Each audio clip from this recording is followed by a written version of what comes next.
I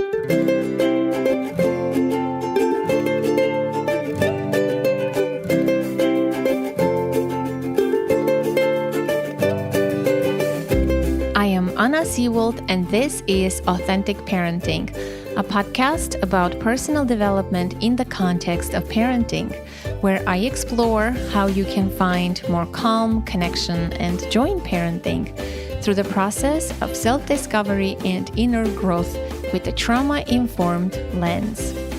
The way we teach our children is what they ultimately learn. Conventional wisdom and patriarchal conditioning can so easily lead us to respond to daily challenges with our kids using measures of control. We lecture, shame, micromanage, yell, isolate, offer rewards, or threaten punishments.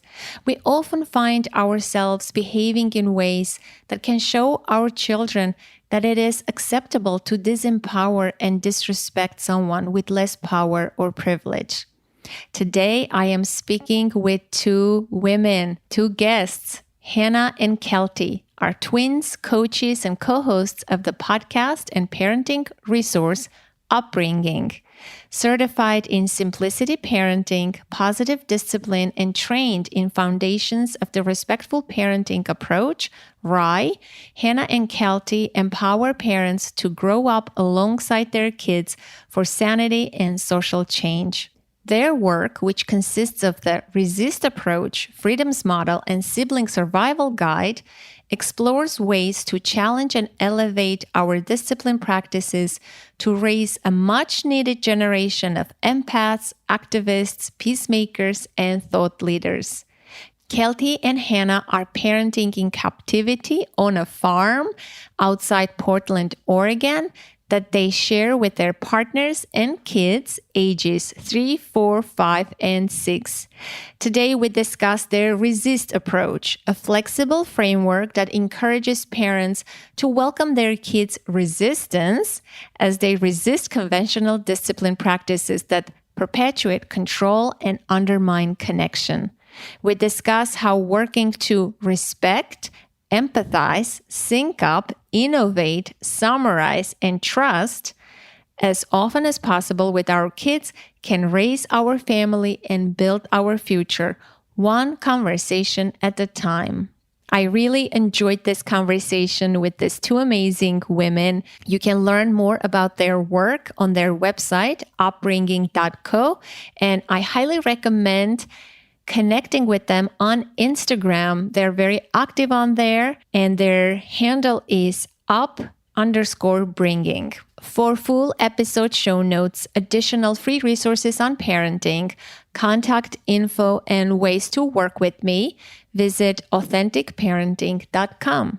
If you haven't already, be sure to subscribe to the show wherever you get your podcasts. And if you enjoyed the podcast, you can review and rate it on Apple Podcasts. If you want to see behind the scenes of podcasting work and get more personal updates from me, for example, my new drastic haircut, you can follow me on Instagram. My handle is authentic.parenting.podcast. And now please enjoy this lively conversation with Hannah and Kelty. Hannah, Kelty, welcome to the podcast. Thanks for having us. We're really excited to be here. Yes. Now we have two guests, and doesn't happen often on the podcast. It's exciting for me. I'm an extrovert, I guess, and I love speaking to one person on the podcast, but having two people is like, woohoo, it's a party. Package deal. It is a huge deal. So why don't you guys, I'll give you an opportunity to introduce yourself separately and state your name and how many children you have, and we'll get started. Great. So I'll start. I'm Hannah, and I always introduce Kelty too, so I'm just going to do that. Go for it. We're Hannah and Kelty, and we're Upbringing, and we identify as twins and mothers and feminists. And through our podcasts and speaking and coaching, we like to help parents align their daily discipline practices with their greatest values for what we call sanity and social change. We're moms of 4 kids. We each have 2. Mine are 3.5 and 5.5, and Hannah's are 4 and 6. Very close in age. And I know you both have, the first one is a girl and the second one is a boy. That's right. Mm-hmm. Okay, so your story is pretty fascinating. And I really want to put a picture on my social media with this podcast episode show notes for people to see how you look. Are you identical twins? We don't actually know. Yeah, we have no idea. Yeah. We were never tested. I'd say we feel identical. I don't know. I like you a lot identically. Like you too. I love you identically.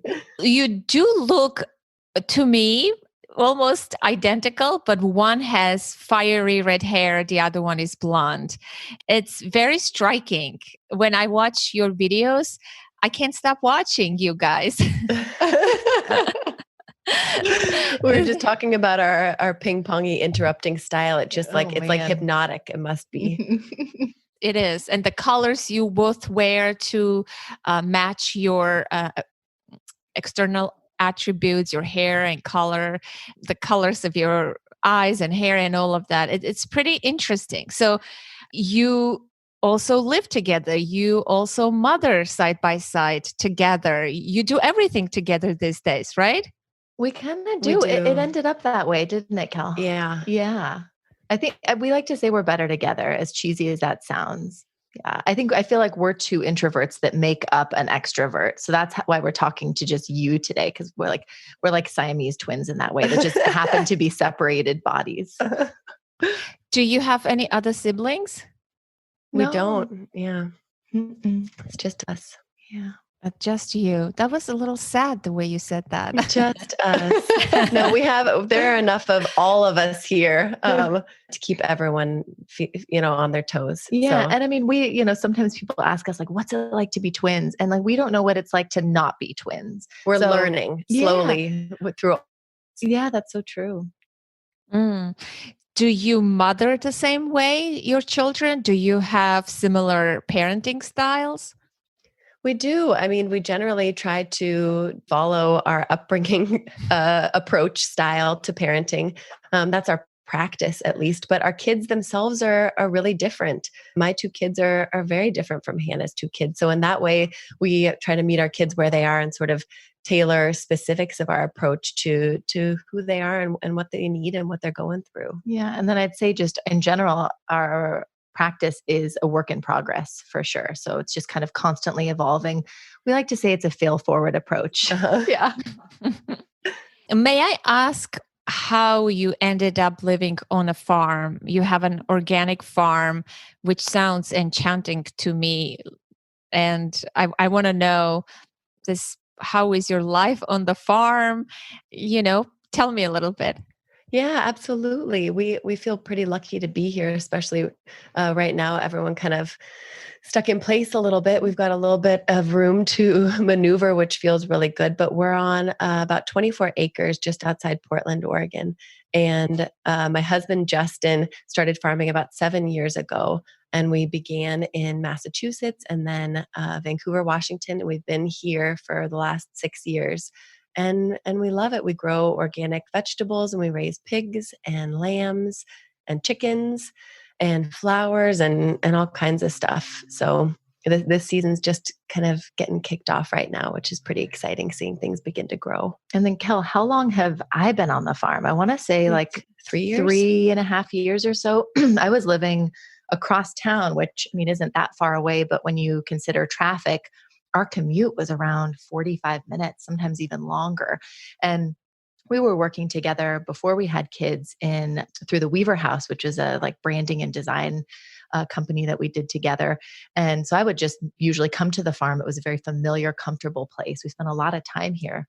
But then when I had my daughter, and then when Kelty had her daughter 6 months later, we realized it was really unsustainable to be making that commute with babies during nap times, babies who didn't love driving all the time. Mm-hmm. And we were kind of starting to develop this and gain awareness in this, parenting approach and this idea that we could be cultivating our own parenting philosophy and really be growing up alongside our kids as we parented. And so we were really kind of nerding out and getting into it. And it was a struggle to be living so far away. And so when my husband was struggling doing his agency work and not spending a lot of time at home with us, I don't know, we just had this moment where I was like, dude, we need to just move to the farm. We need to sell our house. We need to both be doing what we want. We need to be raising all of our kids communally. And of course, he thought I was crazy. My husband did too. Yeah, I think you and I had been conspiring for a little bit at that point. Yeah, I think it was just this spark inside of us, and it just kind of started growing and growing and growing. And there was a little cottage on the back of the property that had been used for farm people who were working here, and it had been, it was in pretty disrepair, but we fixed it up, and we've been here ever since. Yeah. Mm. So all of you work on the farm, the husbands included? No, definitely not. On the farm. We eat a lot. We walk across the crops a lot. Sometimes we'll join a weeding party or a planting party, and Hannah and I do a lot of the flower stuff. Mm-hmm. But everything's changing this last year. We've converted to a nonprofit, so we're going to be donating a lot of food to the food bank and other local communities, which is in perfect time. Got all of our certifications done right before all of this happened. And yeah, mostly my husband. And then we have 2 people who live on site here on the farm who are like our family, do most of the farming. And then, yeah, all of us kind of flutter and get in the way and chip in and eat and make messes. And that's our role primarily. Is it safe to assume that the husbands also get along? They do. Yeah. Mm-hmm. Yeah. There's enough the same and enough different to get along really well. Mm-hmm. Yeah. Wow. This never would have been with them. It never would have happened. Yeah. They make it work. They make us all work. Yeah. Wow. This is such a fascinating story. I've never seen people like this, obviously. It's pretty fascinating. I am positive it's not only my fascination when you do an interview. People would love to dive into this part of your aspect first, right? Yeah, thanks, Anna. It makes us feel like it's just our usual like day to day, and like it's a working farm, so it is not as glamorous as it sounds. No. And our houses are like run down. Like They're we can like, talk about all the hard things about living on a farm too. They're like 700 square feet. Yeah, but it's nice to talk to somebody who's like, wow, that's really nice, and look through that lens at our lives. So thank you for that opportunity. Okay, so tell me then, when did you come up with this philosophy, or how did you even have a desire to create your own parenting philosophy, and why upbringing? Why did you choose that name? Was it random? Did you see it in your dream? Did you brainstorm together? Oh my gosh, that's a great question. I mean, I think that Kelsey and I, to give you the short story, I had always kind of winged it with just whatever we had, our means, our wits, our whatever. And I think that when we had our first daughters, we realized that we didn't want to wing it anymore. And we realized kind of slowly, dramatically, that there's this like math conspiracy. When you have a baby, you're supposed to like know all of these things, and you're supposed to have this like mothering instinct, and you're supposed to like basically not be afraid to mess up all the time. And I think that we slowly realized that we also had a family trauma going on at the same time, like within the first year of our daughters being born. And I think we realized, look, this is really hard. Our lives are really tough. Let's just lean into all of this hard stuff and see how we can grow from it. Let's see if we can be parenting more intentionally than the way we've been living previous to that. And that's kind of how it all started. So we just started the books. We started talking a lot together. I think so much about it was this like kind of co-counseling, twin traverse cycle that we get into as twins, where we just started building. Why is this happening? Why do I believe this? Why am I thinking this? Why am I doing this? And it just started building from there. And then I think it was the first year I was on the farm with you, Kel, that we started thinking, I mean, we were at that point starting to talk to friends a lot and work with friends and friends of friends, where we used to go to happy hour and talk about what movies we were watching. We would go to happy hour and be like, tell me everything that's happening. What's the worst thing that's going on right now? Right. Tell me everything. Yeah. And we were just drawn to that. And I think a huge part of that was the personal growth. It was realizing that there were other ways to go about parenting besides the way we'd been parented, or by the way what we see on TV, that greater kind of cultural conditioning we've all been exposed to. And so I don't know. That's kind of how it began, right, Kel? What would you add? I think we sort of started thinking of the idea of a podcast as like a book club more. And that's how it began. And then it just kept sort of like coming back to this idea of growing up alongside our kids. And I think that that's how we came up with upbringing, was thinking about it as considering our own upbringings, raising our kids, everyone rising up together as they're learning, as they're growing, as they're building skills, as they're picking themselves up off the floor and trying again over and over again. And that's kind of when we started doing trainings and just digging into more and sort of cobbling together our approach, our freedoms model, our resist approach, just our practice. It was a slow growth though, right? And it was just a really big kind of load off and relief to realize that we had permission to figure out parenting on our terms, not to say, well, I'm an attachment parent, or I'm a purely Rye parent, or I'm a purely any type of parent. I'm just my parent. I'm a person struggling through raising another human being and figuring it out and knowing I don't have to know all the answers, but I have permission to seek them out and find out what resonates for me personally. And so that's what upbringing became, was this idea of like this resonance of what are we getting aware of? What are we getting more intentional about? And then how can we bring those things down to our day-to-day approach in a way that serves not just us, but serves our kids, serves our family, and ultimately our greater community. What books do you recall reading in the beginning that made very deep impact on you? Parenting books or personal development books? Do you have any that stand out? Yeah. Sure. I remember reading No Bad Kids by Janet Lansbury. And I think it was when my daughter was around 8 months old, 10 months old. She was starting to get into my plants. So it was basically the perfect time to start reading that. I remember I thought it was really early. I was like, but she's barely walking. She's not a testing toddler. And you're like, I know she's on the edge. I can see this coming. I can see it. I want to understand it. Yeah. So that was an amazing book. She's a large part of the Rye community. And then I think another book that really just hit me hard was Unconditional Parenting by Alfie Kohn. And that was where it wasn't about how to be approaching my daughter necessarily. It was really just confronting all of these beliefs we have about love and about parenting and our role as parents, what kids are actually able to do and what their personal experience is. Their internal versus external motivations and needs and desires and reactions. Yeah. Excellent book. Yes, it's a foundational book. I think for anyone, yes, it's a classic. It's a classic at this point, right? Yes. Unrelated question to the books. Have you been a part of any twin studies together? No. Are you running one? Totally join. We thought about it in college. We saw some that paid like $50 each. We were like, "Ooh, that sounds good. And we should do that." But we never did it, did we, Han? No, we didn't. I bet we're running our own kind of twins control study right now. But no studies. It sounds like it. So growing up, were you close together as best friends? Yeah. Oh, yeah.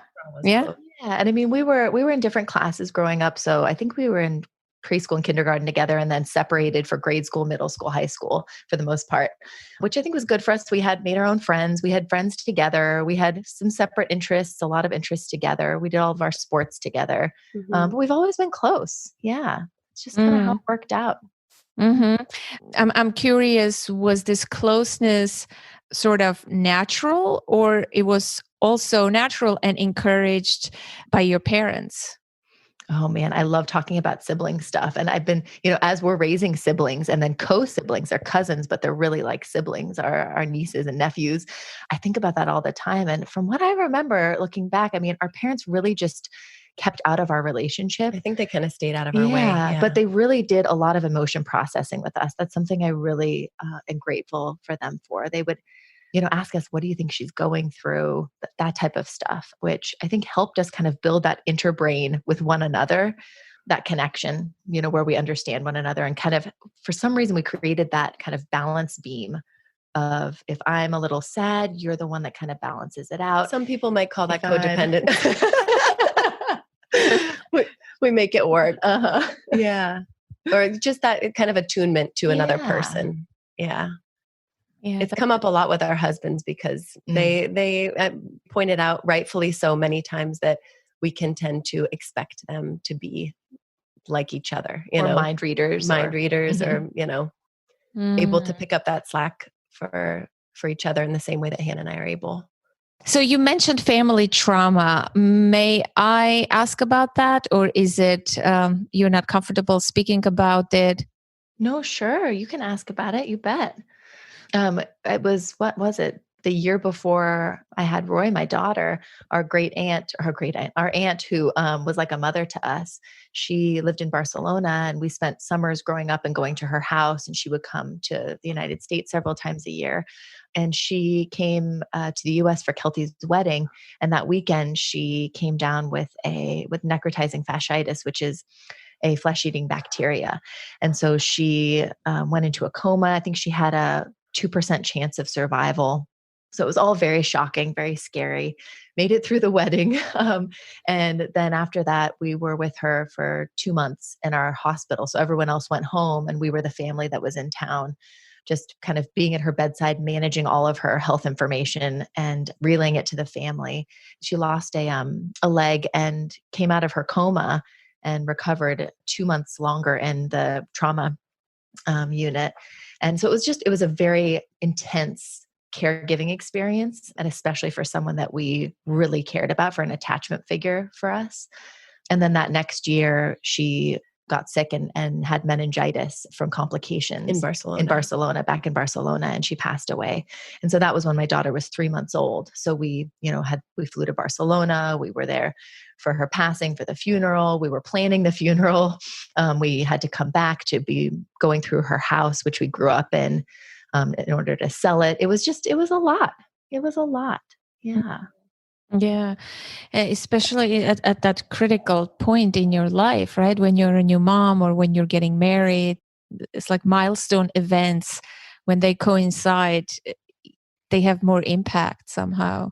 Definitely. And I think a wedding and a childbirth can be traumatic in their own ways. And then putting a family trauma on top of those things. I mean, it definitely was, there was something good with something hard every single time, which was really helpful. I think that, in some ways, at least we've silver lininged our way out of it with the idea that those positive things, the wedding celebration and you having your daughter, Hannah, and me being pregnant were kind of the upside, helped us inform the trauma in some ways. It gave us a perspective of this is a full circle thing. This is the circle of life. This is part of what all of this means. The in and the out, the alive and the dead, all of the circle, Yeah, that makes sense. So let's talk about your philosophy then. I know you have the freedom model, and I really like the resist approach. Can we begin by talking about the resist approach? Yeah. We basically developed the resist approach slowly. First, it began with 4 powers that we had, and now it's a 6-step approach. It's short for respect, empathize, sync up, innovate, summarize, and trust. And it's basically this sort of loose 6-step process that we try to go through in challenging moments with our kids, with our partners, with our family members. It can be within a 5-minute interaction. It could be throughout one day. And it basically helps us lean on these powers beyond control to connect instead of correct with our kids, to trust in the process, to stay strong as a family unit, and to be building skills and connection together through it all. Mm. Can we perhaps use an example to explain the resist based on an example? Sure. Yeah. Absolutely. Maybe you have a fresh example from your parenting, or we have examples all the time. It's like I'm overwhelmed with examples right now. I can't even choose one. I mean, I think one that comes up so often in like our coaching or in one of our like speaking things is people just say, okay, what about bath time? Like my child does not want to get in the bath.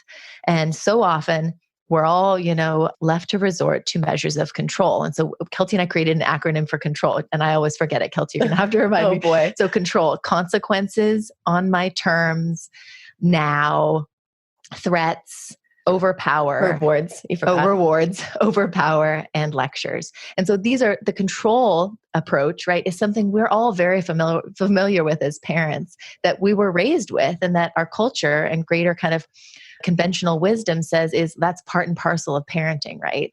So this idea with the resist approach is saying, okay, when it comes to something like bath time, where I have this responsibility as a parent to get my child clean and make sure that they are healthy, to make sure that they also beyond those habits have like an underlying value of cleanliness and self-care.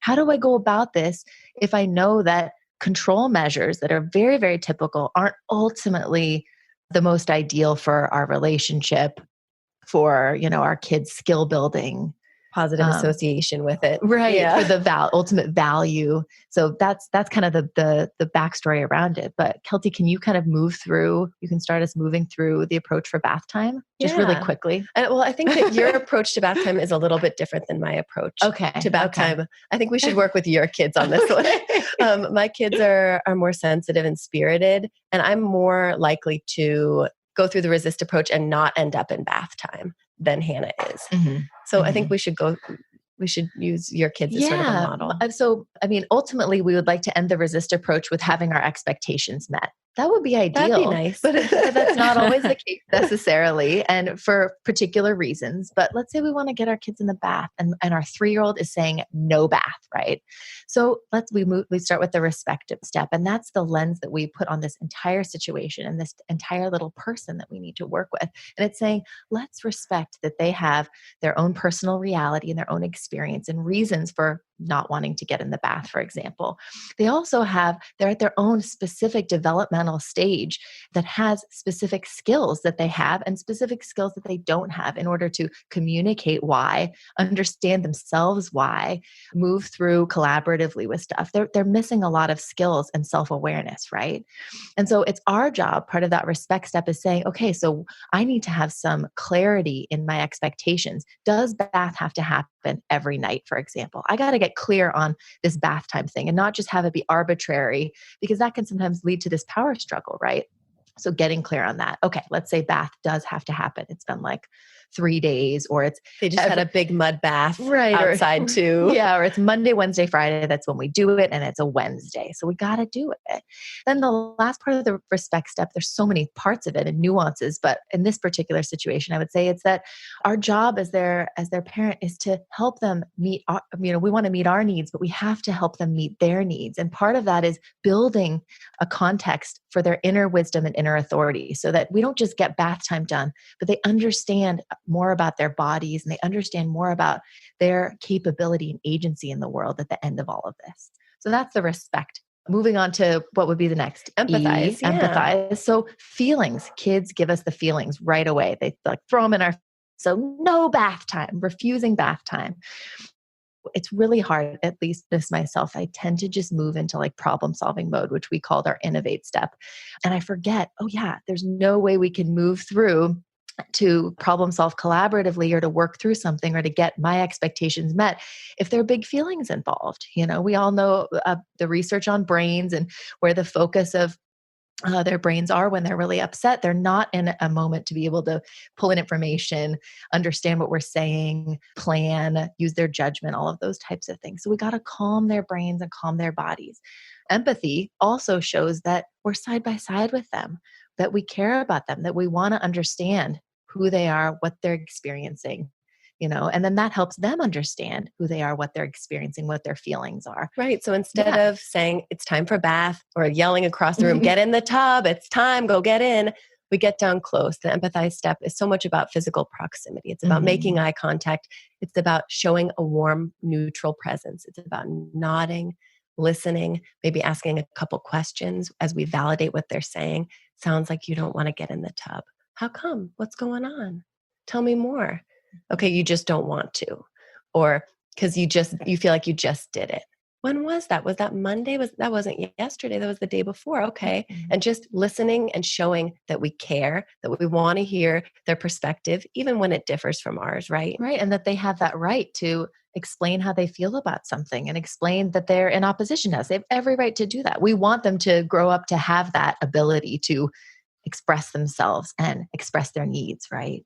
And then we move on to the sync up step, which is where we put our needs on the table and we get clear and say, yeah, so, but it's Wednesday, remember? So thanks so much for sharing all of that with me. It's Wednesday. So, my concern is that you might get an infection if we don't get you in the bath. You might be a little itchy at bedtime tonight. Right. Or we just washed your bed and your sheets are going to get all sandy and gritty and yucky. That's my concern. That's just what I'm thinking about. Right. Where we're that conscience element that's on their shoulder they're going to have developed someday, that's not hard on them, that's not demanding, that's not overpowering, but it's just there, clear and loving, right? Right. And then we move on to innovate, which is where I tend to want to go right away with over all the other steps, where we get to problem solve. Once we're both calm and our kids are receptive, we can show them that any challenge, when two people's different or two people's agendas are different, we can find a way to meet in the middle and get both of our needs met. And we're teaching our kids the skill of problem solving,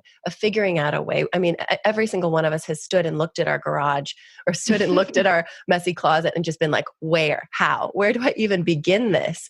And if we've been able to have someone side by side with us as children, especially, or a partner even now, helping us scaffold, buddy system this and being like, okay, let's start with the trash. Let's start with picking up all these things in this area. Our kids just need that partner. And it's so easy for us in the innovate step to be like, you figure it out. You're going to have to do this someday. But our job, or I'm going to figure it out for you. I'm going to tell you exactly how to do it. So the innovate step is the fun step. It's where we can lighten the mood a little. It's where often in this process, we will get so frustrated being like, just get in the tub. And the innovate step helps us lighten it and say, how about we hop in like dolphins, or let's get creative. What kind of soap stuff are you going to make once you're in there? Can I go put a song on? What could we do to make this more fun? Part of it's also the innovate step is giving agency and giving choices, which I think when we have an agenda against our kids, it's like we're not giving them that freedom and that agency. And so they need to have a little bit of wiggle room about when it happens, maybe 5 minutes from now, or which towels they choose, or how they want to go to the bathroom, towards that direction. Just helping them to open their minds and say, we're in this together. I'm side by side with you. This bath time thing is actually fun. I want to create a positive association around this. And all the while, through this resist approach too, thinking about this as an investment. Some people are like, God, I can't just like crawl on my hands and knees into the bathroom with them every single time, but it's not going to be every time. And that's what we try to remind ourselves. This is an investment in getting our kids the skills and the comfort in building these skills and values, basically. And then after innovate, we summarize. So maybe at that point, our child has moved a little bit closer, but is still resisting, or really, not as emotional anymore, but really still being like, no, this isn't happening, right? Then at that point, we have to decide. We generally describe the situation. Okay, so you want this and I'm saying this. We've gone through these steps. We've talked about these ideas. Gosh, what are we going to do? And I think that's when we have to decide, are we for sure serious this bath has to happen? In which case, that's when we follow through lovingly. We maybe give them one more opportunity to come with us or do something fun. And then we say, well, I'm going to help you in the bath then, because we've got to get that cut cleaned out. I'm so sorry. It sounds like you really don't want to. And we kind of bounce back to the empathy step as we follow through lovingly, or without insult, as they say. Yeah. So the summarize step is where we might have to set a boundary or set a limit or lovingly follow through. But the summarize step might also be where they had gotten through the innovate step into the tub, and we could say, hey, yeah, you didn't really want a bath, and I thought that you needed one, and here I am. I'm just going to kind of wrap this up so that it's not swept under the rug, that incident earlier that was really hard and then turned out okay. Right. But just to really kind of put it out there and build a little context around what just happened. And celebrate no matter what happened, that you guys were working on something together. Right. I think that calling it out is really important. And then I think with the trust step, that's our last one. And like we always end with trust, is saying, okay, maybe I yelled. Okay, maybe my kid threw something. Maybe both of us ended up somehow dirtier than we were before and crying. I wrestled them into the tub. We both got wet, not necessarily clean. It's going to happen sometimes. And that's the whole idea, is that we always end in trust, that our kids give us this incredible opportunity to try again. There's always tomorrow in parenting. If we're lucky, we get this chance with them to circle back that evening and say, wow, bath time tonight. That was kind of tricky, huh? How did you feel about it? and kind of process and go through what happened. Talk about the feelings, talk about what we could do next time. Right. What would work for them? We can repair, we can apologize in that moment for what happened if we have something that we want to make amends for. Yeah. We can story tell about times that we went through something like that, right? We can model. Mm-hmm. Yeah. And then we can go back to the drawing board personally too and say, okay, I'm going to circle back myself. What could I do next time to help them? This was an interesting experiment tonight. Okay, what can I do next time there's bath time? Because I have until Friday to figure it out. Well, or there is always the control model, right? The other acronym you can resort to. No, I'm joking. Right. And that's the really easy instinctual one that I have no problem resisting. And that's why we resist. That's why it's called resist, because it's resisting the control so easy and automatic, and that we all grew up with, Yes. I like this model. How can we apply this? Two things I'm going to ask. The first one, how can you apply this, or do you apply this when a child is crying or throwing a tantrum, in that moment, not in the bathtub situation, but a different scenario. I don't know. A child is upset about something. We said, no, this is not going to happen. And the child is very, very upset, as they are, they're very emotional. How can we use this resist in that moment? Absolutely. I think it's so natural for us when our kids have big feelings, especially when it's not cute little whimpery sniffles, when it's a full-on tantrum, or when the words are big and mean, to be able to sit there with them and run the resist approach, as opposed to trying to fix it, opposed to trying to stop the words, stop the behaviors, just make it all go away, right? Mm-hmm. I feel like for a child that's totally lost it and it like didn't get something they wanted, is feeling disappointed, frustrated, totally off the hook, and is having a big meltdown about it. I mean, we've run through the same thing, but we probably spend most of the time on the empathize step. Agreed. Where we still respect them, that they're having an experience, that their little bodies can hold a lot less stress than ours can. They have fewer coping skills and strategies in their back pocket. They don't know how to regulate their bodies yet. They require us to co-regulate with them.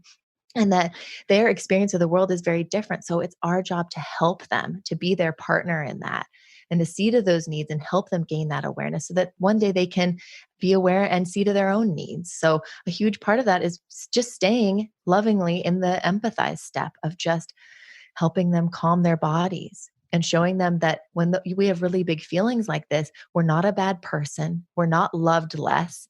We don't have less belonging in our family or less value. Right? That we're still whole, and that we can move through feelings and come to the other side and then be able to learn from them. And I know that that's not always possible to really sign on to if you're like, have something cooking on the stove and you've got a baby crying in the other room. I think that in our minds, sometimes we think empathize is like you're sitting for 2 hours on the floor with our kids.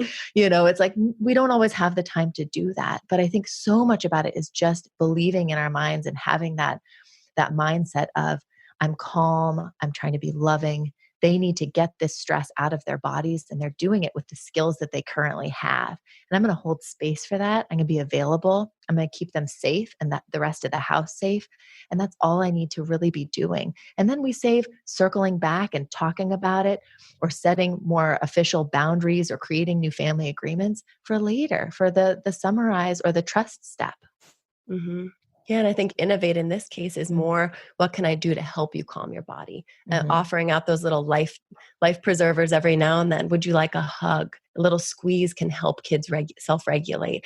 I'm here if you need me. Or every now and then I'll just kind of throw something out like, should we check outside and see if some fresh air would be good? And sometimes they're like, yes, and just they're ready, and just issuing out one of those little life preservers every now and then to see if they'll grab onto it. Otherwise, no rush. We're here and available as we're able. What if you, as an adult, get dysregulated? I'm wondering, do you have a model for that? If yes, can you share? But I'm also interested in how both of you individually regulate yourselves, ground yourselves in those moments. Yeah, Mhm. absolutely. I mean, our last podcast episode, which I think we're developing a masterclass on, and that's going to be our third thing beyond the freedoms model and the resist approach, is parenting in captivity, which is really just about our mindset and how we move into these challenges with our kids. And I think that our own self-regulation is critical in order to do our jobs as parents, which is to co-regulate. We can't calm down a freaked out child if we're freaking out as well, right, Anna? So Yes. um, yeah. So personally, I tend to feel this tightness in my chest when I'm starting to feel anxious and just then starting to respond emotionally to what's going on with my kids. So let's say they're dragging along at my feet, kind of having a semi-whiny meltdown as I'm cooking dinner, about to jump on a call. And I used to just kind of work past this feeling of tightness in my chest and didn't really notice it. But then it would get to the point where I would want to yell or do something crazy. So I've really been working on noticing my chest tightness and then taking some deep breaths, which feel really help regulate my system. They hit that vagal nerve and kind of calm me down a little bit. And then that's also a reminder to me at that point to turn toward the challenge earlier than later, because I think Mhm. when I was missing that somatic sensation in my body, that would also make me miss really what was taking place at my feet. And then it would get beyond, and then I would get beyond. So I think turning toward it has really helped me to kind of preempt my own emotional like eruption, you know? Yeah, and I think everyone's own physical signs are so different. It's really Yeah. just about awareness and keying into what are your things. Do you realize you're grinding your teeth? Do you realize you're starting to get a little huffy? Do you, what are your own tells basically? And then work backwards because Mhm. often we realize, oh, okay, that was a little too late. I ended up yelling. What came right before the yelling? Or, oh, I dove in to connect with my kid, but they were a little beyond. If I'd done that maybe 4 minutes earlier, okay, I'm going to try that next time. And something that I try to do that we talk about offhand too is just try to take a preemptive timeout myself. And sometimes that timeout comes a little bit too late and I end up saying, I'm going to my room, I'll be right back. And what I would ideally like to be able to say 4 or 5 minutes earlier is, you know what? I need a minute to myself. I will be right back. Okay, love you. And just pop into the room, basically get my game face on, mentally and emotionally, in some ways, unplug and feel like I'm putting up a little bit of a force field around me. Yeah, but I mean, so much of this, the keys to self regulation that we talk about both is all about our beliefs. Is so keying into that respect step and the beliefs about whatever our kids are going through being natural, normal, necessary things, and to push away these thoughts that say this is an emergency or this shouldn't be happening or why are they trying to ruin my life or this is so inconvenient or all of these sort of like automatic negative thoughts, ANTs, Mhm. basically, and just try to recenter in that moment if we're able. That Mhm. helps me a lot. Mm. What have you observed about each other's regulation? I mean, have you lost your cool in front of each other? Have you observed? I'm assuming yes. And Oh yeah. what can you say um, about one another? Interestingly, like how does it look like from the side? You know, you Yeah. described how it feels for you when you do it personally. I'm curious what Hannah observed about Kelty, how she regulates herself, and vice versa. Well, I love this question in general, Anna, because it's like most people aren't observed when they're yelling at their kids. It's Hmm. like we all kind of do it in this vacuum. It's like if a tree falls and no one's watching type situation, if a parrot yells. Uh-huh. But I mean, I just want to acknowledge you, Kelty, because Kelty is the one who has more uh, her temperament based kids, like highly spirited, highly sensitive. They're very different than the children I have. And they're very different than the children she and I were. And so sometimes I'll go into a situation where, for example, our van ride to school, where we have all four kids, we carpool to their Montessori, or we used to, let's say, and it will just be her kids will have this high pitched scream, just the level of the pitch. I cannot even begin to describe it. And I look over at Kelty, and she's literally like, talk about unplugged. It's like her shoulders are slumped a little bit. She's turned, like her eyes are half masked, and she's looking at them and she's talking. She's saying, "Yeah, yeah, you're really wanting to turn around and go back home," for example. And so there are those moments where I'm just like, "Oh my gosh, this is crazy that she's able to handle it," because they're her kids and she's been practicing a lot more with them. Yeah. It can Like, feel chronic. Yeah. But thank you for describing me like this little like limp puddle. I was going to say that you, Hannah, I love watching you parent because in your strongest moments, obviously we can't always do this. I feel like you end up sort of just like putting on this persona, and it doesn't feel fake. It doesn't feel like really put on, but it's like you're just stepping into this role of like, I'm floating above this. And you're able to just be like, okay, sounds like this. Okay, sounds like this, just without any of the zingy emotion. And that's not all the time. Obviously, we yell at our kids, we lose it. And sometimes we're able to in those moments swoop in for each other to help so we can take turns a little bit. That's the ideal. If anyone has a partner, that we can at least take turns and spot each other. Yeah, I feel like we probably don't see each other yelling too often because when we're together, we kind of trade off back and forth. When I can see Kelty starting to get to that point, we have a self-awareness and also kind of a co-awareness. I'm like, hey, why don't you go sit down for a few minutes and I'm going to dive into this. So it's really nice to have that person that's fresh, a partner or a friend or whatever it is. But, I mean, we can feel each other's pain. So I understand what Kelty goes through and she understands what I go through. And I think in that way and in our own little homes, like we understand what everybody goes through when they freak out on their kids, right? Mm. And do you discipline or parent each other's children? Are the children receptive to that? Is it normal? Yeah, I think that they really only are particular about needing us if they are really emotional, like they were hurt or something like that. They'll be like, no, I want mama. See, I want mama, or I want Hannah. They'll call us by our names often. Mm-hmm. But in the more conflict or challenging situations, it's any of us. It's us or our husbands. We're all equal hats in that. Pretty interchangeable. Yeah. And I'd say I've noticed just this week too, Kel, that your kids are a little bit less resistant when they're just at my house when you're not there. If I put up a boundary that you would normally put up and they'd be like, no way in hell, because that's kind of how they roll. They kind of follow it a little bit more at my house when like you're not they are there. at school. Same. Yeah, they uphold a little bit more. Yeah, you can have them. Can they go to your house a little more? I love those kids. We'll do a switch. That's so funny. So you guys have different household rules. The children know that these are two separate households. I think our rules are pretty standard. Somebody asked us on a live Q&A the other day if we have, what was the question? Non-negotiables. Any non-negotiables. And we're like, oh gosh, like we're actually trying to think. Like we sound really permissive. I mean, general safety. Like I think personal boundaries. Food stays at the table. Yeah. We don't walk around eating, that kind of thing. Projects at the table.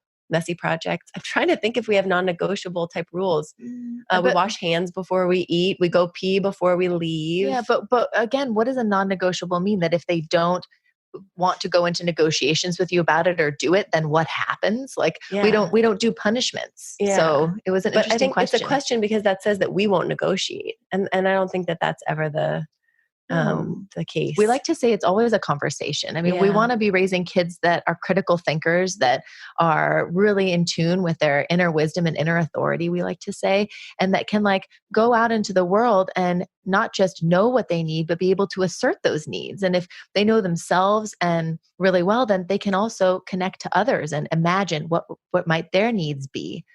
How might they be trying to meet their needs based on their skills and their experiences? So I think everything we do with our kids, even if we have to hold the line firm now and then, is still a conversation because they need to understand why, you know? Mm-hmm. Mm-hmm.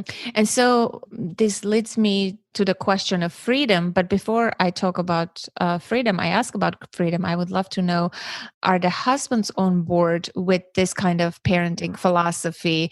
Did they had to get on board? Give me a little bit of the detailed, juicy stuff on this topic. I mean, we won the husband jackpot in that way. Like they're wonderful. And it's not like they're PhDs in child development or something. Like we're all growing up together as we're doing this. But I think that one thing that they do have is a willingness to grow with us. And that's all that we really feel is required from us and from them to be in this parenting thing together. Yeah. So it's, again, talk about conversations. It's a dialogue. It really is. And we're all able to connect through a conflict and circle back together and be like, oh, I feel like maybe the way you said that to them, like, I mean, do you feel like that was effective? How do you feel like that played out? Or, what's worked for me actually is in this situation is I've tried this before and it actually was really good. And we found ways to neutrally and lovingly bring up our thoughts and experiences, especially Hannah and me, so that the guys don't get defensive. Because we do the other thing too. We just had a podcast Sure. episode on caregiver clashes. Like, how do you get on the same page with a caregiver? It's like, especially right now where we're all on top of each other. And we're all watching each other parent in a way that Mhm. we haven't for a long time. A lot of people did the more divide and conquer, or they're taking turns, But I think it's really tricky. And something Kelty and I talk a lot about is that we attempt to run the resist approach with our partners too. The resist approach isn't about just parenting. It's about not controlling anybody in our lives and instead practicing and teaching these other powers, respect, empathy, setting boundaries, innovation, communication, trust. All of these other important things are great for a parent-child relationship, and then they're essential for a parent-parent relationship as well. So I find myself sometimes moving over to the control side with my partner when I get really upset about something, or I'm maxed at the end of the day and he does something with the kids that bugs me. Mm-hmm. But we got that resist approach to be practicing with everybody. I know it's been hard though. And it's been a topic for my husband and me too. Like we'll say to each other very often, if one of our kids had been struggling in this way, like I know I've been struggling, I've been a little mean right now, I'm a little emotional. Would you have said that to them? Would you be leaning in more? And we have to admit, yes, I would be. So can we be treating ourselves and one another the same way we're trying to treat our kids? Yeah. Can it all be the same more? And that's what we're trying to do. But it's harder working with adults. We have a whole other set of beliefs that are working against us, like because they're 40 years old, they should know X, Y, Z, or because I've been with them 20 years, they should know this by now, or whatever these also automatic negative thoughts and beliefs we have are that we're working against, to just be respectfully, vulnerably communicating our needs human to human. How do you resolve sibling issues, sibling rivalry, and as you said, co-sibling, the cousins fight probably? What kinds of issues do you see, and how do you handle? Yeah. Oh man. I mean, this is happening so much. I mean, the kids are 3, 4, 5, and 6. We had all 4 of them within 2 years of one another. Yeah. So it's been just this crazy sibling mashup from the very beginning, with 2-year-olds hitting babies and then 1-year-olds getting into 3-year-old stuff. And then it's just been working its way up in all these new and exciting and fun ways. But I mean, right now, I think a lot of it is we're dealing with kids having issues with their personal space and their belongings, wanting to hold on to something and not share it, or getting really upset and then wailing on each other. We still have that every now and then. The girls have been saying mean things to each other. And by the end of the day, just getting dysregulated and not being able to control their bodies as well as they'd like in close proximity. Shorter fuse for bonking, shorter fuse for not flopping on each other and hurting each other. And the girls have been using more mean words with each other, which has been tough. Yeah, and something we've been talking about in our live Q&As a lot, that's coming up a lot, is remembering that right now, I mean, our kids have never, maybe ever spent this much time together. They've been in their Montessori preschool and then their Montessori kindergarten, or like with a grandparent, or one of them has been at home, the other one's been at school. And so everybody, we hope we're not the only ones, have been having to manage siblings on a whole new level, like a chronic, perpetual kind of level. And so we talk so much about, I mean, just running the resist approach with siblings. So starting with respect, that it's their relationship. So we've got to be really conscious and sensitively support it, because it's so easy for us to see it as completely negative and actually like an adverse effect to their future relationship, right? Or a threat to their future relationship.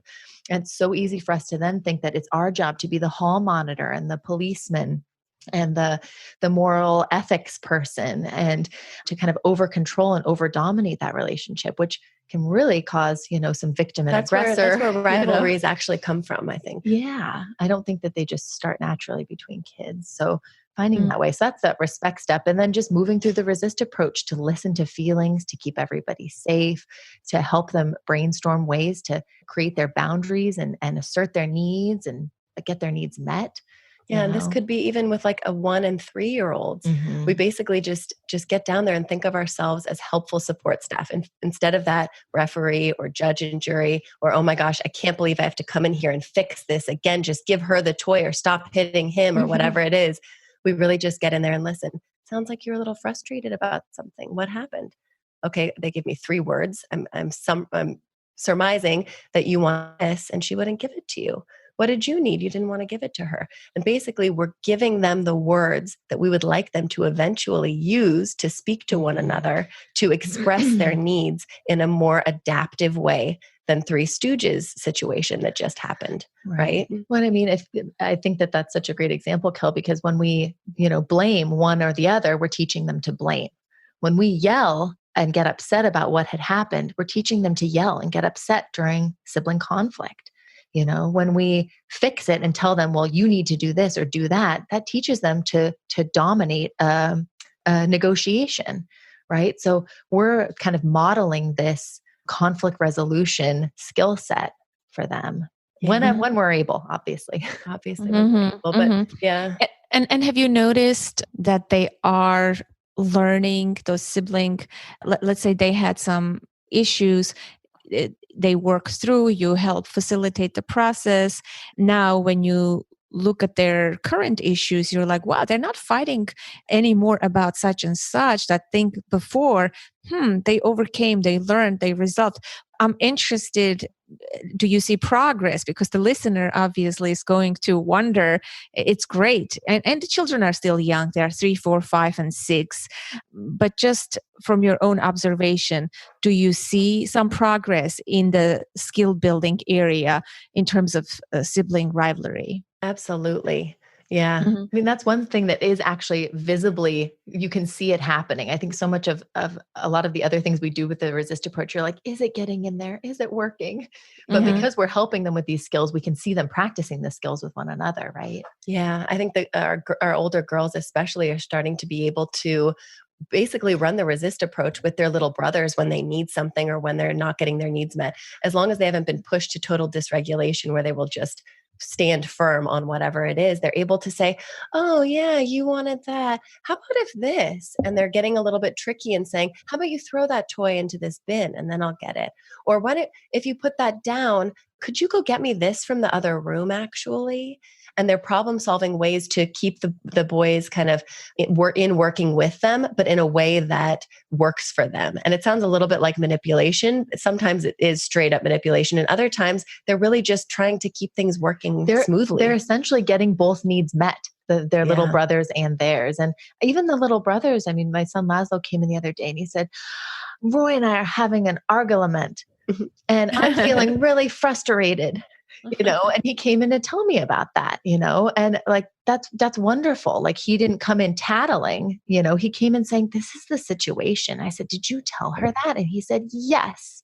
Yeah. And things are just escalating. I mean, this is their age, but sometimes we'll hear a squawk and we kind of go to their bedroom door. And usually we would have to dive straight in before someone got hurt. And it's been slower and slower to the point where it's a little squawky. And then we hear someone say, or this. And then we see them working it out right in front of us. And we haven't been able to, needed to get in there physically as much. We haven't been able, or needed to, get in there as much for logistical support or just even reflecting and validating what they're going through. We're kind of finding ourselves a little bit waiting in the wings and yeah. Again, that's great. Yeah, no, that's great. Yes. I mean, I think that ultimately though, with siblings, our ultimate goal isn't that they get along. Our ultimate goal is that they use one another productively to understand how they work, what their inner wisdom and authority, what their needs are, and then how to help another person get their needs met too. And the sibling model is a model for future relationships, just like the parent-child model. I know, and that's why we feel so compelled to control it. Yeah. If this is their first best friend, it needs to be flawless, right? We want them to have these wonderful, close relationships. And when we see our kids in conflict, it feels like a threat to that friendship. But it's so hard to not look at it that way. And then you also feel bad about yourself as a parent when 2 of your children are fighting, and you take it personally, right? As if this is a failure of yours. And I like that reframe. Siblings, parents expect it to be this flawless, amazing, harmonious relationship right off the bat. But of course, that's not realistic. I think just having that reframe is a huge shift. Yeah, I mean, learning about one another requires that we go through conflict together. No partnership, if you think of a marriage, Yeah. there isn't a marriage that exists that doesn't have fighting. And fighting usually gets you to that better point of understanding yourself and that other person and growing a relationship together. And the same thing goes with siblings. Correct. Yes, I agree. I agree. As long as there is no violence, conflicts are great for the growth. How do you handle the mean words said to one another, especially the girls you mentioned? I'm curious because this comes up a lot in our community and it's a very relevant topic. Do you have any other suggestion besides the resist approach? What's working for you? I'm just curious. Oh man, I mean, we have been unpacking our freedoms model this season on our podcast, and the freedom to speak is one of the freedoms on there. So to get into the freedoms, we can talk about that after, but freedom to speak is to say that we have a right to technically to say what we want to, and especially our kids do, because what they say is how they feel. How they feel is who they are. It's a very tied to their self-concept, and even behavior is as well. So we really think of what our kids say as an extension of what they do, what they feel, who they are in that moment, what they're needing to learn. So we really try not to basically run the control approach on our kids' words. We try to run the resist approach instead so that they can feel confident in being who they are and feeling the way they feel. And then they can ultimately, if they're able to understand who they are and how they feel, they can work on those words over time. Yeah. I think that we try to look at all of our kids' behaviors and all of their words and expressions and big feelings, not in a qualifying way, but really all being the same. It could be a yell, it could be a cry, it could be a whine, it could be mean words, it could be anything. We try to look at them all as the same thing, which is a kid who is struggling, who needs our help. And we try not to be distracted by those words, those behaviors, those big feelings, but to see them as symptoms, right, Han? Right, kind of symptoms floating like you would see waves on the top of the water, Yeah, but they're so easy to get distracted by. And what we try to do is we think about this metaphor of putting our goggles on and looking beneath the waves. So instead of saying, you can't say that to me, or we don't speak that way to our cousins or our sisters in this house, or choose new words, or stop being mean. Those are all reactions to the symptoms, the waves, basically. Well, and what can that do? It can basically tell our kids that the way they're feeling and the way they are isn't okay, because they can't control what they say necessarily all the time. Most of the time, let's be honest. Even adults, right? I mean, when we lose our cool. Absolutely. Yeah. Exactly. We're a great example of that. Absolutely.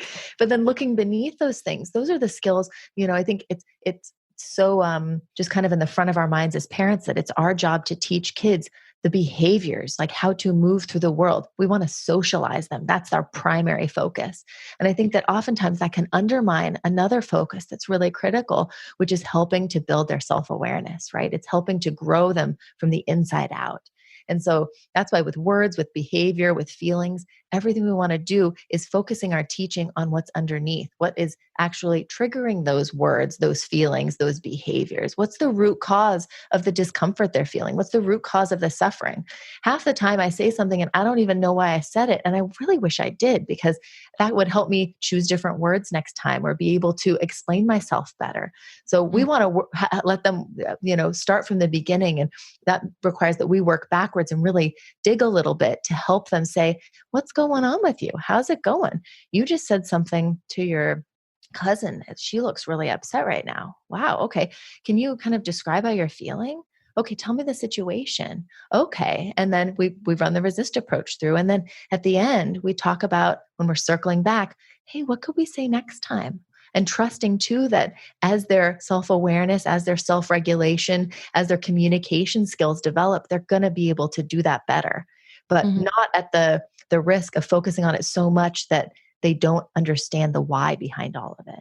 The why is where we want to be, And what do you say to the other child who you talked about the child who is saying the mean word? Is the other child upset that she was called a name or something? How do you handle that? Yeah, I mean, I think that oftentimes our reaction to the words can often cue the other child to take offense. So, most of the time, a lot of the time, the things our kids say to one another, the other one doesn't even care. And so that's why we try to not put a lot of heat onto it, because then we're just saying, oh, you're feeling these feelings. Okay. And then the other child isn't really noticing, and it's not creating this dynamic and vicious cycle. So, but I think when the other child does have their feelings hurt or is affected, so-and-so called me a baby, and they're so upset about it. Yeah. Then we look to them and we run the resist approach with them, and we say, you didn't like that. And we just validate and listen and say, that bothered you when they said that. How are you feeling? And then we talk about the situation with them too. And then we also do perspective taking. So then we say, well, what do you think they were going through? Why do you think they said that? And then they can say, oh, they were frustrated because I'd taken their toy or something. And then we say, okay, so they felt really frustrated and they didn't know what else to say. That's what came out when they were feeling frustrated. So we're building compassion and empathy going both directions, right? Because, but sometimes children are not open. They may say, because she's mean, that's why. Because she hates me, or I hate her, that's why I said that. Do you get that, or no? Yeah, I mean, and that's usually when they're too upset to be able to kind of receptively think about it and consider. And so that's when we usually we stay in the empathize stage, and we just help them calm down. And we say, you're really angry about what happened. I'm here. Can I give you a hug? What would help? Do you guys need a little space from each other to calm down? And we can't problem solve what happened. We can't all feel better about it until our bodies are regulated. So that would be our job right then. But then we circle back later and try to do the perspective taking. And then I really think with siblings especially, they're watching the way we treat each of them. And so I think so often when we're treating one of our children with the control approach, guess who's watching? The other sibling is. So I think that if we continue to use the resist approach or whatever approach we discover that feels good to us, those are the skills we're modeling, and those are the skills that the child is receiving and that another child is observing. And then those are the skills they're building to work with one another. Yeah. How about the two of you? Do you use the resist approach on one another? Do you ever get into a conflict or disagreement as siblings? Never. As grown up? Never. Not once. No. Of course. No, but I think the resist approach is very intuitive to Kelty and me. And then we talk all the time about how this is the approach that we've developed that's the kind of in progress approach. And I think everybody can develop, they can start with our resist approach or start with, another model, Ross Green's collaborative and proactive solutions, the ALS model. Yeah, happy sleeper, ALS model. Like there's so many models out there, but really it's about being like, what matters to me? What feels good to me? What is my inner voice telling me to do? Not conventional wisdom, not my parents, not my neighbors. What feels really right to me? And I'm going to create a model around that. And so the resist approach really is Kelty and my model for working with one another. So we absolutely use it all the time. Yeah. Do you remember from your childhood a time that the two of you had a big fight or some kind of sibling rivalry thing, a memory that stands out? I think you kissed one of my crushes once. It was totally accidental. I feel like that was probably like the worst fight we've ever had. Yeah, we didn't have the resist approach for that yet. No, we did not have the skills necessarily back then. I feel like we were just sort of awkward and simmering weirdly for maybe like a week or two. It was huge. Because usually I think we've just always had this feeling that it's easier and feels better to not be in conflict. So that would incite us it would give us bravery to lean in and just fix it because we knew it would be better when things were fixed. Right? Well, I think it also would have allows us to avoid conflict with one another. And I think that was one of those things that snuck up on us and we literally didn't know how to work through it because we didn't have intention in it having happened in the first place. So it kind of like set us off on our own a little bit, but we bounced back. Yeah. Yeah. And I think anytime one of us grows in a direction that is a little bit different than the other one, it's always a little bit strange. And I think that's the same for parents with their kids sometimes when they're like, wow, they're doing this or thinking this. That is so other What? to me. I would never wear a crop top. Why would they wear a crop top? Or I hate that food. They love that food. Right. Or my kids love having their nails long and I want them short. Like we have all of these feelings of sameness that we project onto our kids. And I think that Kelty and I are a perfect example of that because we're twins. Yeah. So I think that it creates dissonance when this person becomes different from you. Yeah. When this close person that you're family with or in a parenting context that you created is differentiating from you. And I think that so much of that isn't about necessarily getting on the same page, but just acknowledging that we can be on different pages, acknowledging that we can be different people, that we can make mistakes, that we can have different needs, and that we can still come together again at the end of the day and try and make it better. Wow, this is great. I love hearing your thoughts. It's amazing. So, where can the listener find you online? Yeah, they can go to upbringing.co, which is our website, to kind of just get a lay of the land and see us and what we're up to. And then Instagram is our other happy place besides our podcast, which you can also find on Apple and all the other podcast places. And on Instagram, we're doing live Instagram stories twice a week. And you can find out about that on our site. And then we're just doing a lot of videos where we just like talking. We love talking about this. It's all about these conversations. So we've got the conversations on Instagram. We've got the conversations on our podcast. We've got conversations through our coaching, which has been going really well. It's been really fun. Just like talking about this stuff and growing up with everybody else who participates. Great. Can I come and visit you on your farm one day when the quarantine is over? I would love that. We'll have a yurt with your name on it. Oh, that's great. Well, thank you so much from the bottom of my heart for keeping me company today, sharing all your great insights, your warmth. I can listen to your voices for long hours, very comforting and soothing, and sending you a big virtual hug. Thank you so much, Anna. Thank you so much. We're such fans of Authentic Parenting. I can't believe we get to talk to you. It's like a dream come true. Such a treat. Yeah.